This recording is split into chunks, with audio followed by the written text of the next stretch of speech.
मागचा प्रयोग हा मानवासाठी महत्त्वाचा का ठरू शकतो?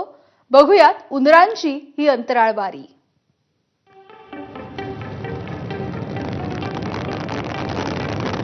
आजवर अंतराळामध्ये माणसासोबतच अनेक प्राण्यांनीही यशस्वी अंतराळ वारी केली। लायका नावाच्या कुत्रीसह माकडं, मांजरं, कबुतरं, कासव आणि असे अनेक प्राणी बऱ्याचशा देशांनी आपापल्या वेगवेगळ्या मोहिमांमधनं अवकाशात नेले। पण अलीकडे चीननं काही जीवशास्त्रीय प्रयोगांसाठी उंदरांच्या 2 जोड्या अंतराळात पाठवल्या आणि जगभरात मोठी चर्चा सुरू झाली।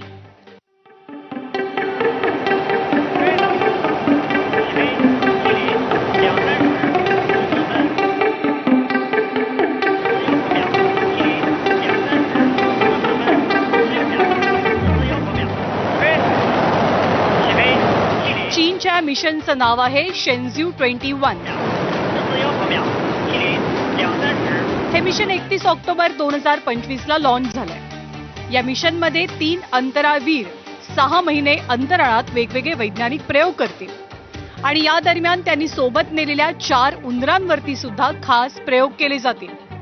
आता या उंदरांची सिलेक्शन प्रोसेस सुद्धा फार कमालीची होती। या खास मिशनसाठी 300 उंदीर निवडले गेलेले। या उंदरांच्या वेगवेगळ्या चाचण्या पार पडल्या। शून्य गुरुत्वाकर्षणात त्यांना जुळवून घेण्यासाठी तयार केलं गेलं। या सगळ्या प्रक्रियेशी अनुकूल झाल्यानंतर 300 मधनं केवळ 4 उंदरांची अंतराळ वारीसाठी निवड झाली। त्यामध्ये 2 नर उंदीर आणि 2 मादी उंदरांचा समावेश आहे। आता या प्रयोगाचं नेमकं उद्दिष्ट काय ते सुद्धा जाणून घेऊया। दीर्घकाळ अंतराळ मोहिमांच्या दृष्टीनं उंदरांवरती अवकाशात खास प्रयोग केले जातील। अंतराळामध्ये पुनरुत्पादन, वाढ आणि विकास यासारख्या जैव प्रक्रियांचा अभ्यास करणं। उंदीर जनुकीय पातळीवरती माणसाशी बरीच समानता साधणारे प्राणी आहेत। उंदरांवरती अंतराळात केलेल्या प्रयोगांमुळे भविष्यातील मानवी मोहिमांसंदर्भात काही निष्कर्ष काढण्यात येतील। अंतराळामध्ये दीर्घकाळ राहिल्यानं मानवी शरीर, हाडं, मांसपेशी यावरती होणाऱ्या परिणामांचा अभ्यास करणं सोपं होईल।